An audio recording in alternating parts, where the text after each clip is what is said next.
자, 먼저 조금 이제 마음을 좀 내려놓고 오늘은 재밌는 얘기를 좀 할게요. 내신 문제에서도 여기가 나오긴 나오는데 약간 1번, 2번 문제 같은 느낌으로 나와요. 되게 쉬운 것만 나온다는 얘기예요. 그래서 어떤 내용들이 나오는지 가볍게 좀 들어주면 되는데 물론 그 안에서도 이제 약간 우리가 좀 기억해야 될 부분들은 선생님이 찝어줄 테니까 그런 것들을 좀 적어 놓을 수 있으면 좋겠습니다. 그렇죠? 필기도구들 그리고 또 밑줄 볼 것도 준비해놓고 쌤이 지금 처음 설명하는 방식부터 얘기하면 1, 2, 3, 4, 5, 6번 써있잖아요. 이게 번호 순으로 설명을 하나하나 할 겁니다. 할 건데 혹시라도 1번을 듣다가 2번 넘어갈 때 2번에서 내가 잠깐 정신줄을 잠깐 놨다. 그럼 우리 손을 들고 쌤 죄송한데 2번에 이 내용 잠깐 설명 좀 잠깐 다시 해주세요. 라고 말할 수 있어야 합니다. 다시 말하지만 우리가 여기 모여있는 이유는 모르니까. 그죠? 다 알면 여기 앉아있을 필요가 없어요. 그죠? 모르는 게 너무 당연하다. 그죠? 질문하는 것도 너무 당연하다라고 생각해야 돼. 사람이 많다. 내 낯설다는 이유로 내가 내 권리를 행사하지 못하면 안 되는 거예요. 그죠? 모르니까. 선생님 진짜 모르. 그리고 또 하나 더 얘기할게. 선생님이 10분 동안 설명해서 하나를 설명해서 알겠지? 근데 모르겠어.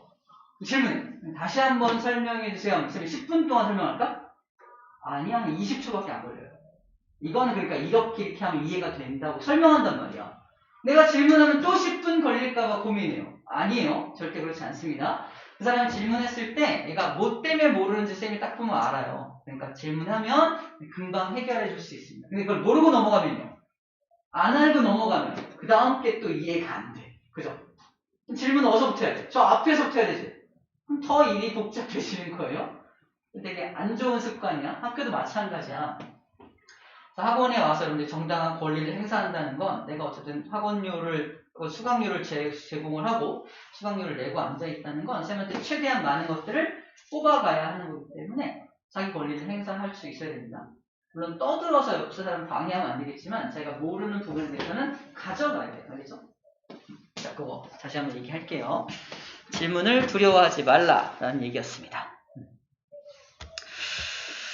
자, 그럼 첫 번째 얘기부터 할 건데 이게 무슨 얘기냐면 화학의 유용성입니다. 화학의 유용성. 쉽게 말하면 화학을 자랑하는 거예요. 야, 화학 때문에 니네 이렇게 잘 살게 된 거야. 알고 있어? 아직 잘 모르겠죠, 혹시. 화학 때문에 이렇게 잘 살고 있다는 겁니다. 잘 살고 있다는 게 무슨 말이죠? 일단 옷 같은 거. 옷도 우리가 화학 때문에 이렇게 좋은 옷을 입고 있는 거예요. 만약에 화학이 없었다면 지금 우리는 무슨 옷을 입고 있다? 삼배옷. 그죠? 면으로 만든 옷 있죠. 옛날 왜 사극 같은 데 보면은 양반들이 입는 옷 말고요. 그죠? 서민들이 입는 옷 있죠. 우리 다 이거 허연색 옷 입고 이렇게 앉아 있을 겁니다. 색깔이 다양한 것도 뭐야? 다양한 색깔을 입고 있는 것도 다 화학 덕분이에요. 화학 염료 때문에. 좀 이따 다시 얘기할 겁니다. 화학제, 그 염료라 그래서 염색약도 염색하는 그것도 화학적으로 만들어내거든요. 옛날에는 화학적인 방법이 없을 때는 천연, 즉 자연에서 얻은 소재를 가지고 옷도 만들고 자연에서 얻은 소재를 가지고 염색약도 만들었거든요. 그래서 보라색이 그렇게 비쌌어요. 보라색을 만드는 게 왜? 꽃잎을 따면 분홍색 꽃, 빨간색 꽃 있잖아. 꽃잎이나 어떤 열매에서 어떤 붉은색 계통의 어떤 노란색 계통의 어떤 염료를 얻기가 되게 쉬웠는데 보라색은 좀 얻기가 어려운 거야. 또 보라색 꽃 같다 하면은 이게 막 다른 색깔로 변하고 진정한 보라색이 안 나오는 거야. 그래서 보라색을 얻기 위해서는 고둥 알아? 고둥? 소라 창자에서 어떤 성분을 꺼내면 그게 보라색을 띈대요. 그걸 갖다가 염료로 만들어서 염색을 했거든요. 그래서 보라색, 내가 지금 양반인데 보라색 비단으로 된 이제 옷을 딱 입고 있어. 이게 이 사람이 지나가면 주변 사람들이 아우라, 그래, 보라색이야. 이 정도로 보라색 염료가 엄청 비쌌다는 겁니다. 지금은 보라색 어때요? 보라색. 누가 보라색인가? 겨울이라 없죠, 많이. 약간 보라색. 쌤 옷이 약간 남색 비슷한 보라 계통이 있죠? 이런 보라색을 입고 있으면 야, 지금은 별로 감흥이 없지만 옛날 보라색은 그렇지 않다는 거야. 그럼 이렇게 변화된 이유가 뭐다? 결국 화학 때문이야 이 뜻이. 화학을 자랑하는 날인다. 화학을 자랑하는 날. 내가 그 대변인을 하는 것뿐이지 내가 화학이 아니다. 아무튼 화학을 자랑하는 날. 화학의 유용성이라고 표현됩니다. 첫 번째, 화학이 식량 문제를 해결했다라고 합니다. 도움을 줬다고 써있어요? 해결했다고 써있어요? 해결했다고 써있어요. 뭔가 문제가 있었던 얘기네. 그럼 화학이 없었을 때는 식량에 어떤 문제가 있었을까? 첫 번째, 부족했어요. 왜 부족했는지 알아요? 인구가 증가함에 따라서 식량이 모자라면 부족한 거 아니야? 또 식량이 부족하면 인구가 더 증가할 수도 없습니다. 다 굶어 죽어. 그래서 식량이 부족하고 식량을 제대로 생산해낼 수 없었던, 또 식량 생산량의 한계를 겪고 있었던 시절을 생각하면 돼요. 식량 생산량의 한계. 문제점부터 설명할게요. 자, 어떤 한계점에 부딪히냐면 바로 질소입니다. 자, 쌤 몸을 잠깐 그려볼게요. 다리가 긴 걸로 보아서 나 맞죠? 맞아요. 맞다고! 맞아요. 근데 쌤 몸에서 제일 많은 게 물이고요. 두 번째로 많은 게 단백질이거든요. 단백질을 구성하는 원소가 이거겠어요. 질소가 필요합니다. 질소가 없으면 단백질을 만들 수가 없어. 공기 중에 질소가 있거든요. 내가 이 질소를 흡입하면 써먹을 수 있나요? 못 써먹어요. 왜냐하면 공기 중에 있는 질소는 N2라 그래서 질소 원자와 질소 원자가 무려 3중결합을 하고 있거든요. 이거 내 몸속에서 이걸 끊어서 사용할 수 있는 어떤 그런 게 없어요. 절대 끊을 수가 없습니다. 간단하게 말하면 이거 끊을 수 있는 건 딱 두 가지. 자연에 있는 건 두 가지입니다. 첫 번째가 뭐야? 번개. 빠지지. 번개 정도 쳐야 저게 끊어져서 이용할 수 있는 형태가 돼요. 생명체를 더 많이 만들기 위해서 번개를 기다려야 하나요? 그런 거 아니겠죠? 자, 생명체가 늘어나고 인구가 증가하려면 번개를 기다릴 수는 없죠. 그죠? 두 번째로는 뭐가 이제 이걸 할 수 있냐면 콩과 식물. 콩이라는 식물의 뿌리에, 콩의 뿌리에 혹이 있는데 혹 속에 세균이 살아요. 이거를 한마디로 말하면 뿌리 혹 박테리아라고 말합니다.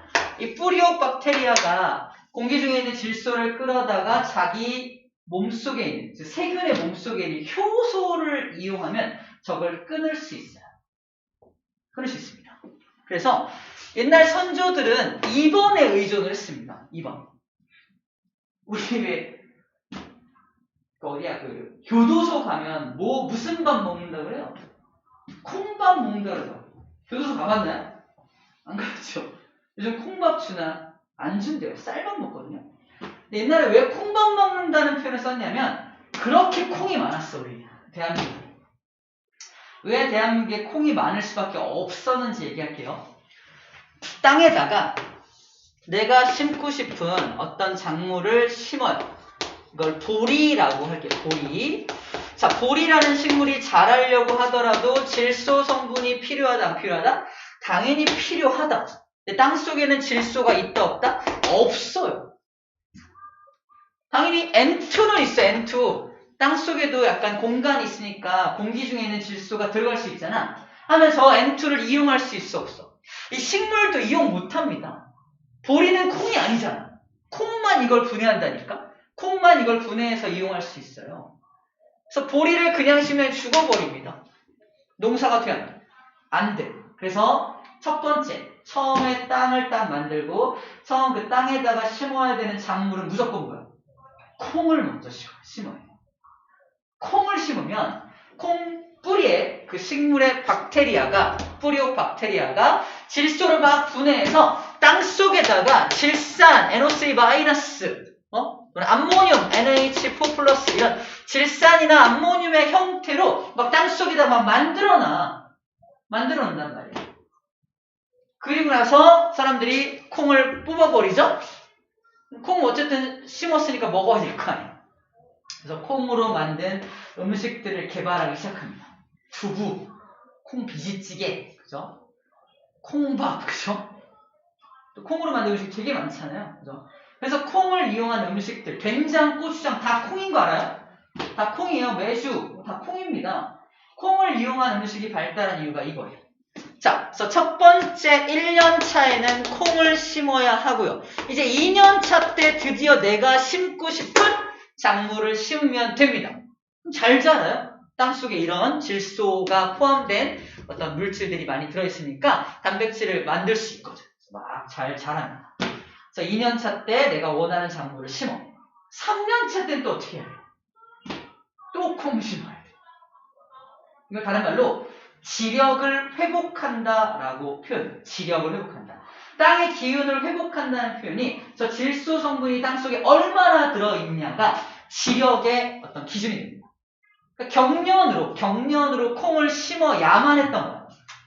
그죠? 그러니까 콩을 매 경련으로 콩이 자꾸 수확이 되니까 콩이 많을 수밖에 없었고 너무 많으니까 교도소도 보내고 그죠? 교도소에 콩밥 먹고 그죠? 쌀이 더 귀할 때니까 콩으로 만든 밥을 먹고요. 그렇게 했던 겁니다. 근데 지금은 콩을 재배를 많이 할까요?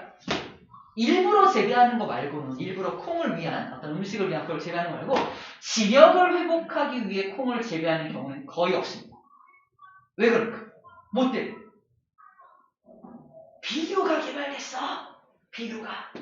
화학 비료가 개발돼서 뿌리면 돼. 자, 뿌리면 돼.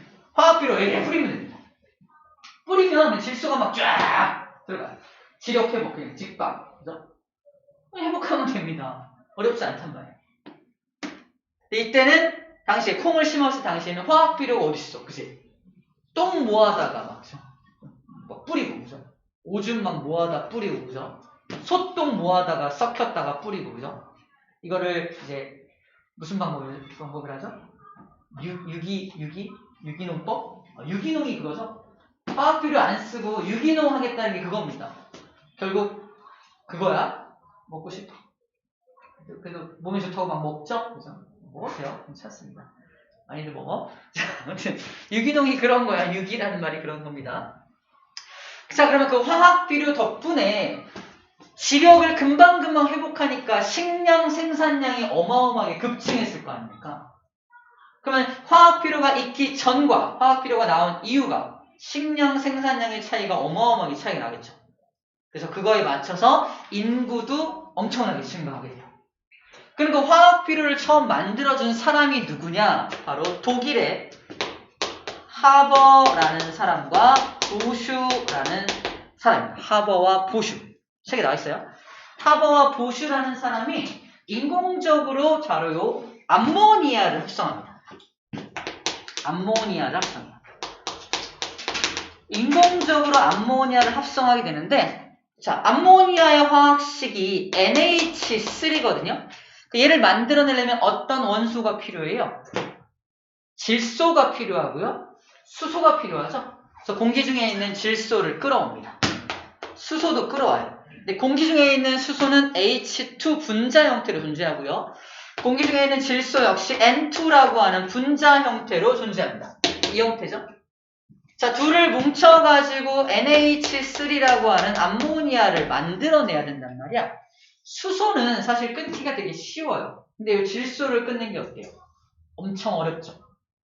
그래서 화학적인 방법으로 쟤를 끊어내야 되기 때문에 우리 책에는 그냥 초고온, 초고압, 촉매라고만 써있는데 쌤도 정확하진 않아요. 쌤 기억에 온도는 약 600도씨 600도씨까지 온도를 올려주고요. 기압은 30기압.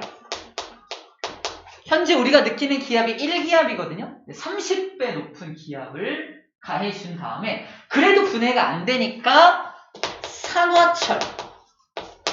산화철이라는 촉매까지 가해야지만 이게 분해가 됩니다. 번개가 치고 콩의 뿌리에서 효소에 의해서 분해했던 걸 화학적 방법으로 하다 보니까 이딴 조건들이 필요했다는 거죠. 결국은 성공을 해낸 겁니다. 질소를 뜯어내서 뜯어내서 수소랑 붙여가지고 암모니아를 만들어내요. 개수를 맞춘다면 두 분자의 암모니아를 만들 때 이렇게 세 분자의 수소 분자가 필요하게 되겠죠. 지금 화학식이 중요한 건 아니고 질소하고 수소를 뭉쳐가지고 암모니아를 만들어내는 걸 성공을 했다는 겁니다. 이 사람 덕분에 암모니아가 만들어지게 되고 이 암모니아를 이제 또 다른 어떤 물질과 반응을 시켜서 이런 물질을 만들어낼 수 있다는 거예요. 그래서 이렇게 만들어서 땅에다 뿌리면 지려 있으면 쫙쫙 회복이 되겠죠. 그죠? 사실 암모니아가 뭐냐면 화장실 냄새입니다. 찌린내 같은 거. 이게 안 좋은 냄새가 나는 물질이 암모니아인데 그 암모니아를 인공적으로 만들어내게 되면서 화학 비료를 만들 수 있게 되었다는 게 포인트예요. 이해하시겠죠? 이 하버보슈라는 사람이 그래서 독일에 굉장히 유명한 과학자가 돼요. 저 덕분에. 저 사람 덕분에 쌤이 알기로 전 세계 인구가 2배 증가. 전 세계 인구가 2배 증가. 지금 한 몇 억 되죠? 10억 넘나요? 몇 억이죠? 잘 모르겠는데 아무튼 당시에 식량 부족 문제로 인구가 딱 막혀 있었는데 인구가 여기까지밖에. 근데 저 사람 덕분에 식량 생산량이 확 증가하니까 인구도 갑자기 확 증가해요.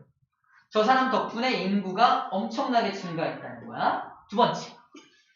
근데 이 사람은 어디의 과학자였다고? 독일. 당시에 히틀러가 저 사람을 불러요. 너 좀 유명하더라. 나랑 같이 폭탄 좀 만들자고 제안을 합니다. 그래서 인류를 살상하는 무기를 만드는데 참여를 했을까 안 했을까? 해요. 합니다. 물론 이게 외압이 있었겠지만 어쨌든 참여를 합니다. 그래서 또 전 세계 인구의 3분의 1을 또 죽이네? 이 사람에 대한 어떤 일대기를 보면은 인구를 이만큼 증가시켰다가 또 이렇게 깎아먹는 장본인이 됩니다. 되게 많은 사람을 살리기도 하고 또 많은 사람을 죽이기도 하는 어떤 그런 약간 비운의 과학자로 이제 저 하버라는 사람이 이제 제시가 돼요. 아무튼 여기 식량 문제에서는 이 사람 또 요 화학식 암모니아에 대한 내용이 가장 골자가 되는 내용입니다. 재밌죠? 나머지입니다.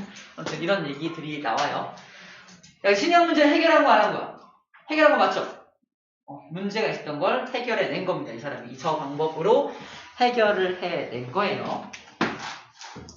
자, 그런 내용이 이제 골자가 되는 내용이고요. 추가적으로 살충제랑 제초제를 만들어요. 자, 식량 문제 해결하기 위해서 이 암모니아를 합성했던 게 첫 번째 했던 내용이고요. 자, 두 번째로는 화학적으로 식량 문제를 해결하기 위해서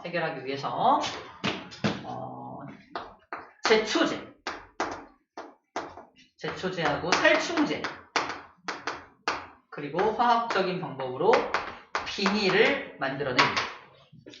자, 1번 했고요. 2번 제초제랑 살충제 얘기를 할게요. 제초제는 뭐냐면 제거한다. 풀을 제거하는 물질을 제초제라고 합니다. 다시 말해서 내가 어떤 작물을 심었어. 내가 원하는 작물은 얘야. 돌이야. 근데 얘가 막 살아갈 때 옆에서 잡초들이 자라요. 잡초는 공기 중에 떠다니는 씨들이 막 떨어져서 잡초가 막 자라는 거거든요. 잡초가 막 자라. 그 잡초를 하나하나 제거해주는 것을 우리 옛날에는 김매기라고 불렀어요. 김매기. 근데 이거를 화학적 방법으로 풀을 제거하는 제초제를 뿌리면 얘는 살아남고 얘네들만 죽어요. 얘는 풀 아니야? 얘도 풀이잖아. 얘는 안 죽어요. 약간 생명과학적인 걸 집어넣어서 제초제가 얘가 가진 유전자하고는 반응을 안 하는데 다른 유전자들하고 반응을 하는 어떤 생물학적 방법으로 그렇게 진행을 합니다. 자, 어쨌든 제초제를 화학적 방법으로 만들어내서 얘만 살아남고 딴 놈들은 죽게끔 만드는 제초제를 뿌리면 훨씬 시간도 절약하고 노동력도 절약할 수 있겠죠? 더 많은 식량을 만들어낼 수 있습니다. 왜냐? 잡초가 있으면 영양분을 얘네가 뺏어가요. 뺏어가니까 얘가 많은 알곡을 만들 수가 없겠죠. 그래서 많은 생산을 할 수가 없는 거예요. 영양분을 뺏기니까. 그래서 잡초를 제거하는 게 중요하다라는 거고, 살충제 마찬가지야. 내가 이만큼의 농사를 져놨는데 메뚜기들이 잔뜩 다 먹어버렸네? 그죠? 어떻게 해요? 뭐 알고 볼 또 수확할 수가 없는 거죠. 그래서 벌레를 죽이는 것도 우리가 화학적으로 만들어서 식량 생산량에 도움을 주었다. 식량 문제를 해결했다라는 뜻입니다. 자, 비닐. 이건가? NYL. 에이씨, 안 할래. 비닐. 여러분, 비닐봉투 알죠? 비닐은 영어다. 봉투는 한글이다. 영어랑 한글을 합성해 놓은 게 비닐봉투예요. 비닐이라 그러면 외국인도 알아들어요. 비닐, you know 비닐? I know 비닐. 미안해. 아무튼 비닐이라는 게 영어인데 비닐을 화학적으로 만들어내요. 비닐의 특징이 뭐냐면 비닐하우스를 만들 수 있죠. 비닐하우스를 만들어 놓으면 한번 들어왔던 햇빛이 한번 그 안에서 튕깁니다. 약간 지구온난화처럼 온실을 만들 수가 있어요. 온실. 비닐로 인해서 온실을 만들 수 있다는 건 겨울에도 작물 재배가 가능해진다는 얘기입니다. 옛날에는 겨울 되면 다 쉬었어요. 땅이 놀아. 그잖아. 겨울에 뭘 할 수 있어? 아무것도 못해요.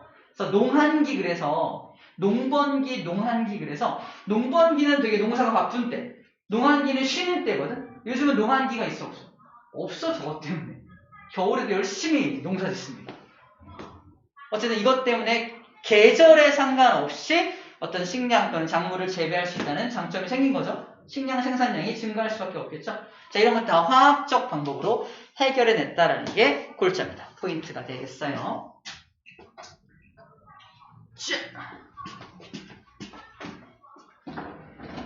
자, 이제 미래에 대한 얘기가 나오는데 미래 4번 쓸게요. 미래에는 어떻게 될 것이냐? 식량 문제를 해결하기 위해서 우리가 먹을 수 있는 곤충, 그죠? 요즘에도 많이 하고 있죠. 먹을 수 있는 곤충으로 인해서 단백질을 섭취하는 그런 곤충들을 개발하고 있다는 말이 적혀져 있고요. 그 다음에 5번째는 어업 분야. 자, 지금까지는 거의 농사 쪽에만 쌤이 치중해서 얘기했는데 화학 때문에 어업 생산량도 증가합니다.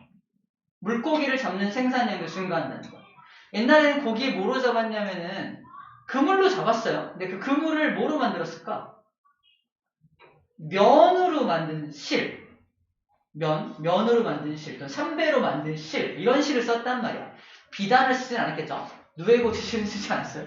근데 되게 나름 질기다고 하는 그런 걸 썼는데, 중요한 건 그런 천연 소재의 실들은 어떤 단점이 있냐면 썩어요. 썩습니다. 삼배옷이나 면옷을 좀 이렇게 오랫동안 두면 다 썩어버리고 누렇게 막 떠버리거든요. 근데 우리 옷들은 안 그래요. 이런 것들은 썩지 않습니다. 우리 옷 절대 안 썩어요. 화학적으로 만든 것들 썩지 않습니다.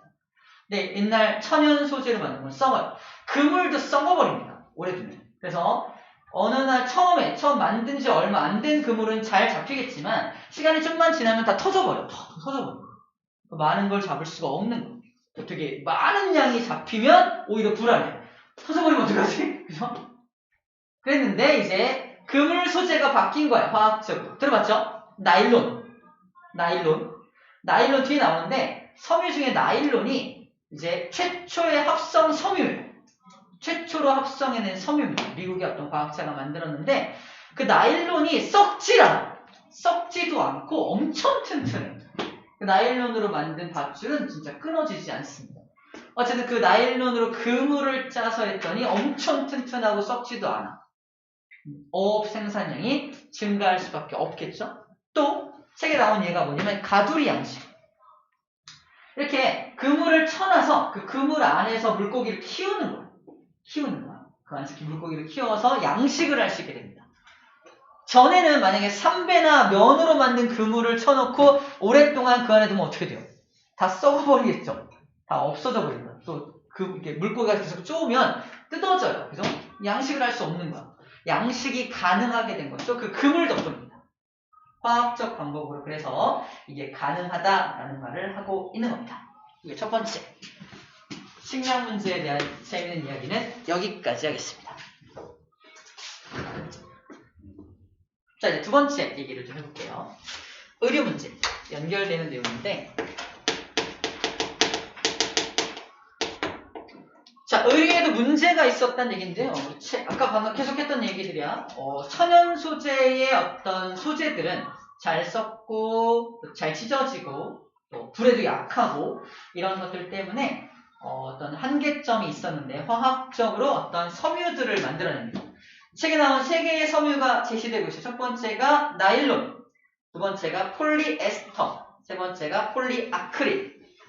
각각의 키워드만 좀 기억하면 좋을 것 같은데요. 나일론, 폴리에스터, 폴리에스터, 폴리아크릴.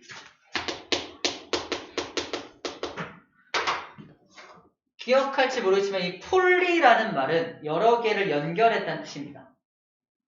폴리. 쌤 아들은 폴리를 좋아하는데 안 할게요.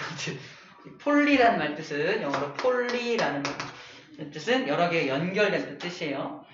우리 1학년 때 배웠을 때도 폴리라는 말이 들어가 있는 여러 가지 용어가 있었는데 어쨌든 폴리라는 용어는 여러 개 연결, 화학적으로 막 뭘 연결해서 만든 섬유들입니다. 섬유들이에요. 자, 나일론의 키워드 바로 그 최초의 합성 섬유 밑줄자 최초의 합성 섬유 나일론입니다. 뭐 몇 년도에 만들었고 누가 만들었고 보다도 시험 문제 이렇게 나오는 거지.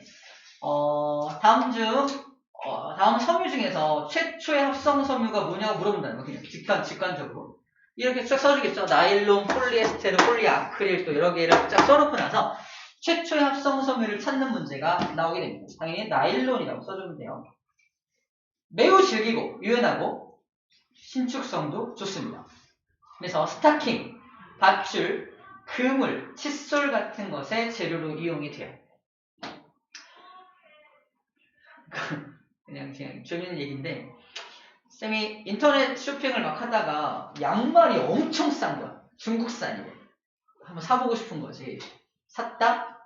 나일론으로 만든 양말이에요. 어떤 단점이 있는 줄 알아요? 땀을 흡수를 못해요.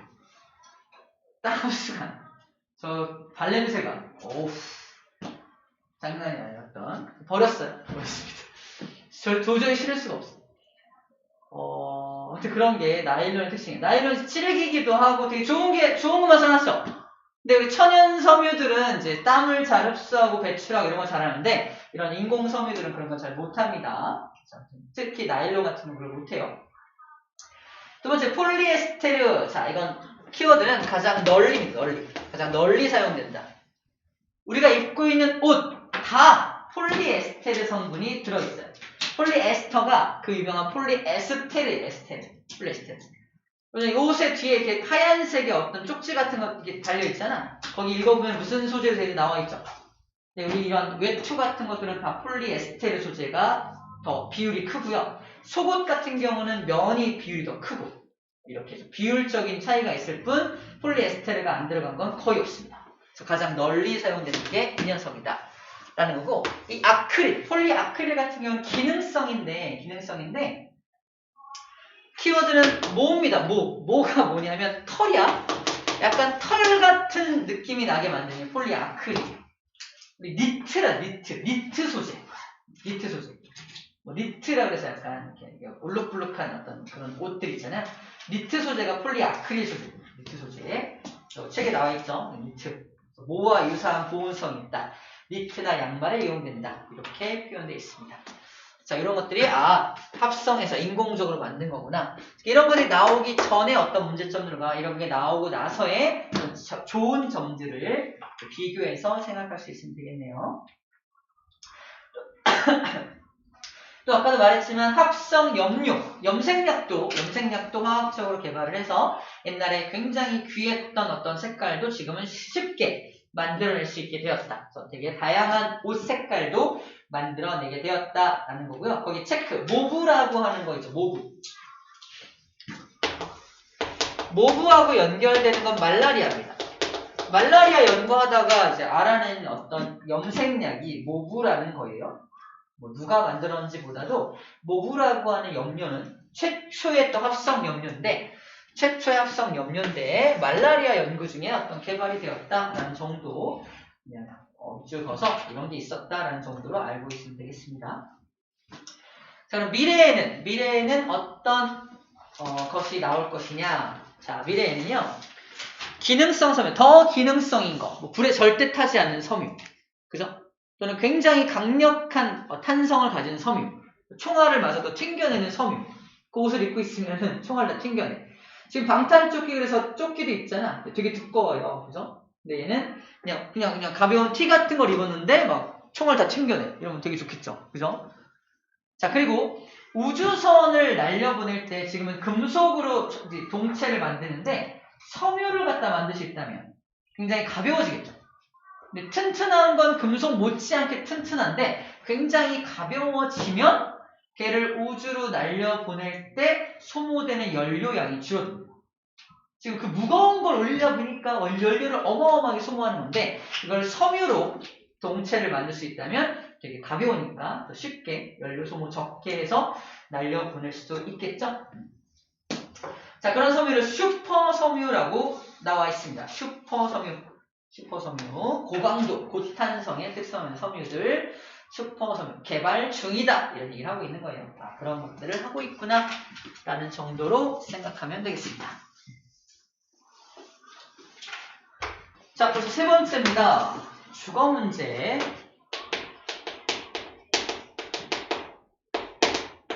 오늘은 다시 말하지만 그냥 화학의 오프닝이라고 생각하면 돼요. 화학이 이런 유용성이 있어 라고 오프닝 하는 거야. 그리고 좀 건강 문제까지 하고 잠깐 쉴 거니까 희망을 좀 줘야지. 잠깐 쉴 거니까 좀만 참아냅시다. 자, 주거 문제입니다. 주거 문제 그러면 여러분들 생각하는 게 주거라는 말이 집이잖아. 집의 문제를 해결했다 그러면 가장 먼저 떠오르는 게 우리 집을 짓는 소재. 그죠? 옛날엔 돌이나 또는 무슨 지푸라기나 그죠? 또는 흙이나 이런 걸 이용해서 집을 졌겠죠. 그지? 흙으로 기와를 만들어서 지은 집이 기와집이고 기와를 만들 만한 어떤 능력이 없다면 지푸라기로 이렇게 지붕을 먹었죠? 그걸 초가집이라고 하죠. 초가집은 서민들이 살던 집이고 기와집은 양반이 살던 집이죠. 그죠? 어쨌든 다 천연 소재입니다. 자연에서 얻을 수 있는 천연 소재로 지은 집들인데 자, 그런 것들은 좀 약하죠? 약합니다. 그래서 밖에서 누가 이렇게 망치로 쿵 때리면 다 부서질 거예요. 그죠? 근데 지금 여기 요 벽을 쌤이 망치로 때리면 부서질까? 해머 갖다 대면 부서질까? 안 부서집니다. 왜 그런지 알아요? 이 안에 돌로만, 시멘트로만 되어 있는 게 아니라 철근이 들어요. 철근이 들어있어서 웬만하면 안 부서져요. 이거 부실 때 어떻게 해야 되는지 알아요? 포크레인 같은 거를 이렇게 쓸어내요. 포크레인. 그만큼 튼튼해졌다는 얘기를 하는 거예요. 자, 이런 소재의 변화가 있었다. 그럼 시멘트가 화학적 방법으로 만들었다는 얘기네요. 맞습니다. 시멘트가 옛날에는 없었죠. 시멘트라는 소재가 화학적 방법으로 인공적으로 만들어낸 거예요. 시멘트가 엄청 단단해요. 어떻게 만드는 거냐고 나와 있습니다. 한 장 넘겨봐. 넘기면 시멘트 잎이 뭔지 할게요. 12쪽 가운데 시멘트 나와 있는데 밑줄 볼게요. 석회석을 가열해서 생석회로 만든 다음에 점토를 섞어서 만들어요. 외우란 얘기는 아니고요. 아, 이렇게 시멘트를 화학적으로 만들어내는구나 라는 거야. 왜 화학적이라고 말하냐면 가열해서라고 써있죠. 가열한다는 말이 열에너지를 가하는 거기 때문에 화학적 방법으로 분류가 됩니다. 저희 석회석을 가열해서 생석회로 만든 다음에 점토를 섞은 건축 재료이고요. 그러니까 굉장히 강력해, 굳으면 강력해서 시멘트를 이용하는 거고 그 시멘트를 업그레이드한 게 콘크리트예요. 밑에 써있죠. 콘크리트는 뭐 한 거야? 시멘트에다가 돌하고 자갈 섞은 겁니다. 돌하고 자갈을 섞어서 더 단단하게 만든 거죠. 그걸 콘크리트라고 합니다. 콘크리트를 실어 나르는 자동차의 이름은요? 레미콘이죠. 무슨 그거 하는 것 같다. 아무튼 레미콘에 이렇게 동그란 레미콘 차가 콘크리트를 실어 나르는 거야. 콘크리트를. 자, 그리고 콘크리트 특징도 좀 밑줄을 긋게요. 압축하는 힘에는 강하고 잡아당기는 힘에는 약합니다. 압축, 이렇게 누가 누르는 힘에 굉장히 강력한데 이렇게 옆으로 잡아당기면 잘 뜯어진다는 얘기예요. 근데 대부분 이게 건물을 지어놓으면 이렇게 힘을 가하잖아. 힘을 가한다는 건 이 압축하는 힘을 가하는 거거든. 거기는 굉장히 강력하기 때문에 콘크리트를 이용한다는 겁니다. 그 다음에 그걸 또 업그레이드한 게 철근 콘크리트예요. 자, 밑에 철근 콘크리트. 콘크리트만 해도 되게 단단할 텐데 가운데 철근들을 집어 넣는다는 얘기입니다. 자, 책에 안 나와 있는 팁을 하나 줄 건데 굳이 왜 철근을 이용했을까? 간단하니까? 키워드는 열팽창입니다. 철근의 열팽창 정도와 콘크리트의 열팽창 정도가 같아요. 무슨 말이냐면 건물을 지어놓고 여름이 되었네? 어떻게 돼요? 여름에는 모든 물질이 팽창하죠. 근데 콘크리트가 이만큼 팽창할 때 철근은 이만큼 팽창하면 어떻게 될까요? 안에서부터 부서지겠죠. 맞아요? 팽창률이 다른 물질을 섞어 놓으면 이게 부서집니다. 반대로 콘크리트는 이만큼 팽창하는데 철근은 이만큼 팽창이 어떻게 될까? 틈이 생기죠. 틈이 생겨도 부서집니다. 균열이 나는 거예요. 근데 정확하게 철근의 팽창 비율과 콘크리트 팽창 비율이 같아. 같이 팽창하고 같이 수축합니다. 그래서 완전 찰떡궁합인 거예요. 그걸 찾아낸 겁니다. 자, 그런 차이점이 있다는 거야. 그래서 응용 문제로 이런 게 나오기도 합니다. 우리 이를 충치 치료를 하면은 막 갉아내잖아. 긁어내는 자리에 뭘 집어넣어요? 충전재를 넣죠. 은색으로 된 어떤 거, 그지? 어른들은 금을 막 넣죠. 쌤도 얘기하면 금으로 다 해놨는데 금을 이용하는 이유 또는 충전재를 이용하는 이유도 같아요. 열팽창 비율이 2와 같습니다. 2가 열팽창하는 비율과 금이 열팽창하는 비율이 같아요. 그걸 찾아냅니다. 그래서 굳이 금을 쓰는 럭셔리해 보이려고 금을 쓰는 게 아니라 금의 열팽창 비율이 2의 열팽창 비율과 같아요. 같이 수축하고 같이 팽창합니다. 은색 물질도 그런 물질을 만들어낸 거예요. 인공적으로 만들어내서 금과 비슷하게 열팽창이 같은 물질을 넣어서 균열이 안 생기게 만들어 놓은 물질인 거예요. 이름이 뭐라 그러나? 까먹었어요. 자, 그 다음에 알루미늄이라는 녀석도 건축 재료로 개발이 됐어요. 옛날에는 알루미늄 안 썼죠. 조선시대 때 알루미늄이 어딨어, 그죠? 근데 지금 알루미늄을 이런 샤시라던가 만들 때 알루미늄을 많이 쓰는데 가벼워서 많이 쓰고요. 단단해서 많이 씁니다. 창틀이나 건물 외벽에 이용하는데요. 중요한 건 이거예요. 밑줄 봅시다. 보크사이트를 가열해서 전기분해합니다. 보크사이트라는 키워드하고 전기분해라는 키워드를 밑줄을 그어놓을게요.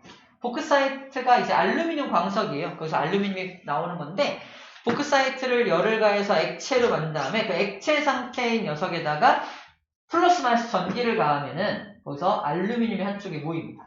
그래서 알루미늄 마이너스게 모이겠죠. 그래서 알루미늄을 그렇게 얻어냅니다. 전기 분해에서 얻어내요. 그냥 이런 게 있구나. 그렇게 알루미늄을 얻는구나라는 정도로 그냥 툭툭 그냥 이런 게 있구나 하면 돼요. 자, 유리 같은 경우는 모래에 포함된 이산화규소를 원료로 하여 만든다고 되어 있는데 우리는 이렇게 기억합시다. 유리는 이런 유리 같은 것들은 모래에서 뽑아내요. 모래에서 뽑아낸 겁니다. 모래에서 뽑아낸 실리콘 소재를 이용해서 유리를 만듭니다. 근데 그 모래에서 뽑아낸 실리콘을 가지고 이것도 만들죠. 반도체. 그래서 모래에서 우리가 아무것도 지나다니면서 보이는 돌이죠. 돌에서 유리도 뽑아내고 돌에서 반도체도 뽑아냈다는 거예요. 그런 정도로 알고 있습니다. 돌멩이의 소중함이에요. 돌멩이의 소중함. 뭐 더 정확하게는 이산화규소라고 써있긴 하지만 그냥 그렇다라고 일단 알고 있을 때고요. 그 반도체를 만드는 소재가 그래서 규소죠. 규소가 실리콘이죠. 그래서 실리콘이라는 녀석을 이용해서 반도체를 만들고, 그래서 반도체를 처음 만든 곳이 실리콘밸리입니다. 그래서 반도체를 처음 만든 곳이고 미국에 있죠. 그래서 실리콘밸리에 지금 애플, 마이크로소프트를 비롯한 모든 IT 기업들이 실리콘밸리에 모여 있어요. 실리콘밸리라는 곳이 바로 저 반도체를 처음 만들어낸 곳이라고 생각하면 되겠습니다. 자, 어디 이용되는지는 충분히 알 수 있을 것이고요. 자, 그 맨 위로 올라가서 철이라고 하는 건축 재료. 자, 이거는 자세한 내용은 뒤에 또 나오니까 여기서 이렇게만 체크합시다. 철광석을 코크스와 함께 용광로에서 다 빼고요. 철광석, 코크스, 용광로까지 비춰봅시다. 철광석, 코크스, 용광로. 그것이 있어야 진정한 철을 만들 수 있어. 이 정도로만 정리할게요. 철을 재련하는 거 1학년 때 나왔던 것 같은데 좀 더 자세한 화학식과 함께 또 우리가 공부를 또 해야 됩니다. 어떻게 나온다? 이것도 조금 더 자세하게 할 수 있는 기회가 있을 거예요. 지금은 이 정도로만 알고 넘어갈게요.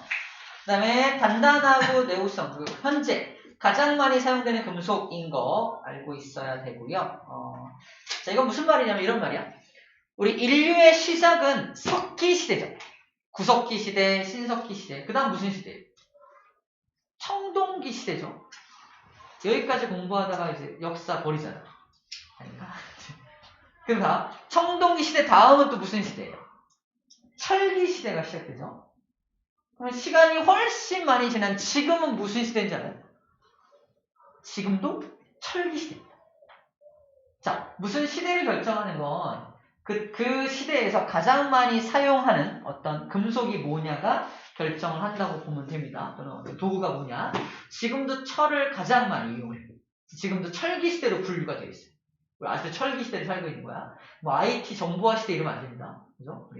어떤 물질적 관점에서 철기 시대에 살고 있다는 것도 알고 있습니다. 그래서 우리 지금 가장 많이 사용되는 금속이 철이다라고 말하는 거예요.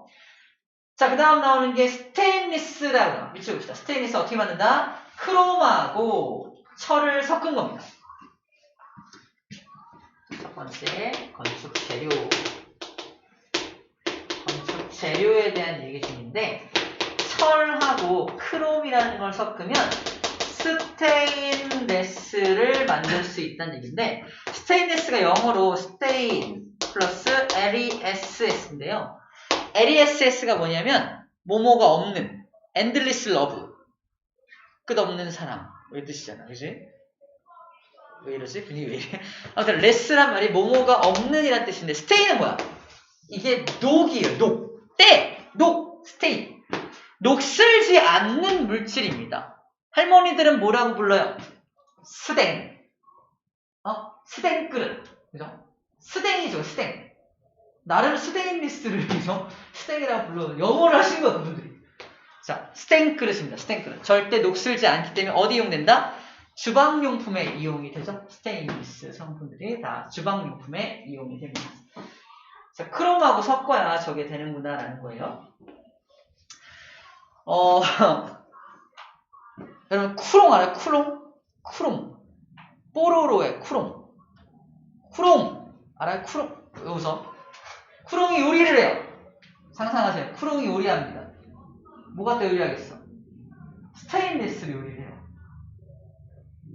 암기됐죠? 자, 철과 크롬을 섞어야 됩니다. 아시겠죠? 크롬을 섞어야 돼요. 여기 시험에 나와서 나중에 또 감사합니다 선생님 그럴 거예요. 크롬이야. 암기법입니다. 크롬을 섞어야 돼요. 어디 이용되는지 너무 이용되는 데가 많으니까 쭉 보면 되겠습니다. 자, 이렇게 건축 재료를 변화시킨 것도 다 화학적 방법으로 했다는 거고, 또 중요한 게 간과하기 쉬운 게 주거 문제에서 꼭 건축 재료만이 아니라 쌤이 여러분들 오기 1시간 전부터 뭐 켜놨다고 했어? 저거 켜놨죠? 여기는 전기를 쓰지만 웬만한 집들은 다 가스를 쓰죠? 가스 보일러. 그죠? 보일러. 그래서 바로 화석연료입니다. 자, 화석연료 얘기를 안 할 수가 없는데 화석연료를 발견하고 화석연료를 사용하게 됨에 따라서 겨울이면 엄청 추웠던 우리 집 따뜻하게 지낼 수 있게 되었다는 겁니다.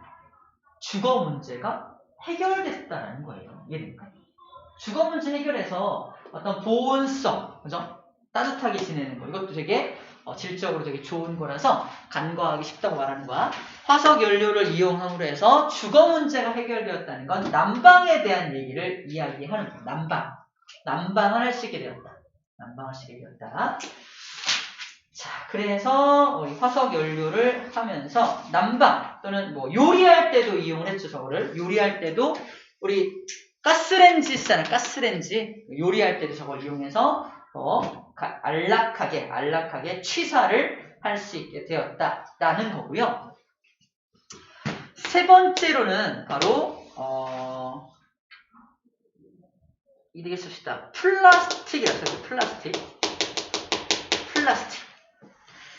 자, 주거 문제 그러면 또 우리가 집에서 더 잘 살 수 있게, 또 음식을 잘 먹을 수 있게 어떤 그릇 같은 것도 많이 개발되었다 생각하면 돼요. 그릇 같은 거. 옛날에 토기를 막 지었는데 그릇도 막 우리가 플라스틱 그릇을 막 사서 쓰잖아. 그 플라스틱 그릇 같은 것들도 주거 문제를 해결했다라고 보는 거야. 결론부터 말하면 플라스틱도 뭐로 만든다? 화학적 방법으로 만든다. 그리고 플라스틱은 뭐로 만드냐면 여기서 만들어요. 화석 연료에서 만듭니다. 다시 말해서 만수루 알죠? 만수루한테 원유를 사와. 뭘 사온다고요? 원유. 자, 원유라는 말이 뭐냐면 기름의 근원이 되는 걸 원유라고 합니다. 그래서 수입해올 때 막 다 섞여 있는 걸 사오는 거야. 경유, 등유, 휘발유, 중유, 아스팔트 섞여 있는 걸 사오는데 그 섞여 있는 걸 뭐라고 한다? 원유라고 해요. 저걸 이제 분별 증류탑에 집어넣고 끓여. 그럼 맨 위에서부터 끓는 점이 낮은 것부터 끓어 나오는 거 우리 그림 한 번쯤 봤을 겁니다. 그렇게 분류해서 사용을 하는 건데 그 중에서 두 번째로 끓어 나오는 게 누구냐면 바로 휘발유. 바로 휘발유 성분을 이용해서 플라스틱을 만들어요. 휘발유 성분을 다른 말로 나프타라고도 합니다. 그래서 나프타. 중요한 건 화석 연료에 있는 뭘 사용하는 거냐면 탄소 성분을 사용하는 거예요. 탄소. 우리 1학년 때 뭘 배우냐면 저 탄소의 유용성을 배웁니다. 탄소가 원자과 전자가 무려 4개나 있어서 다양한 물질과 결합할 수 있다. 그래서 다양한 어떤 제품들을 만들 수가 있다. 그런 측면으로 사람들이 인공적으로 이 탄소, 화석 연료에서 탄소를 끌어다가 이것저것 붙여본 거야. 그랬더니 우와! 엄청 가벼워. 떨어져도 안 깨져. 물도 안 새. 뭐가 만들어진 거야? 플라스틱이 만들어진 겁니다. 그래서 플라스틱 가지고 성형도 쉬워. 내 마음대로 모양도 만들 수 있어. 그런 물질을 만들어내서 사용하기 시작했다. 그래서 주거 문제가 삶의 어떤 윤택함을 더 주었다. 그런 말을 하고 있는 겁니다. 플라스틱의 장점들에 대해서 밑에 나와 있고요. 플라스틱에서 추가적으로 문제로 나오는 게 이겁니다. 플라스틱을 크게 둘로 분류하는데 열가소성 플라스틱이 있고요. 열경화성 플라스틱이 있습니다. 책에 나와 있어요. 열가소성과 열경화성 플라스틱이 나눠지는데 이 가소성이 뭐냐면 가소가 가능하다. 뭐가? 소성이 있다. 소성이란 말이 뭐냐면 내 마음대로 이렇게 모양이 변하는 걸 소성이라고 해요. 모양이 변하는 걸 소성이라고 그래요. 뭘 가하면? 열을 가하면 막 모양이 변하는 플라스틱이 있습니다. 대표적인 플라스틱이 비닐이에요. 비닐을 상상하세요. 불을 붙여 어떻게 돼요? 확 타들어가지. 모양이 확 바뀌는 거예요. 이런 걸 열가소성 플라스틱이라고 말합니다. 비닐도 일종의 플라스틱 소재라는 얘기를 하고 있는 겁니다. 그래서 이런 좀 얄팍한 거, 얄팍한 플라스틱들은 대부분 다 열가소성이에요. 다 타버립니다. 그런데 조금 두꺼운 플라스틱, 엄청 두꺼운 플라스틱 같은 거는 열을 가하면 딱딱해져. 약간 타는 듯 하다가 모양이 변화되는 듯 하다가 딱딱해지는 플라스틱 있거든요. 그 플라스틱이 열경화성이에요. 열을 가하면 경화된다. 굳을 경자입니다. 굳어지는 성질을 가진 플라스틱. 열경화성 플라스틱은 그러면 내열성이 있다 그래서 어떤 화재를 차단하는 데 도움이 되겠죠. 열경화성, 열가수성 두 가지 종류가 있다. 11쪽 오른쪽 맨 밑에 정리가 되어 있습니다. 자, 그리고 플라스틱을 재활용하는 내용도 나와 있고요. 자, 마지막 하나만 더 해볼 거예요. 건강 문제. 시간이 많이 가네요. 건강 문제는 간단하게 하겠습니다. 자, 건강 문제에 나오는 녀석이 두 가지가 있죠. 첫 번째 녀석이 아스피린, 두 번째 녀석이 페니실린. 아스피린과 페니실린 얘기만 들으면 돼요. 아스피린, 페니실린. 맞나? 페니실린. 자, 아스피린의 키워드입니다. 바로 아세틸살리실산. 얘는 푸른 곰팡이.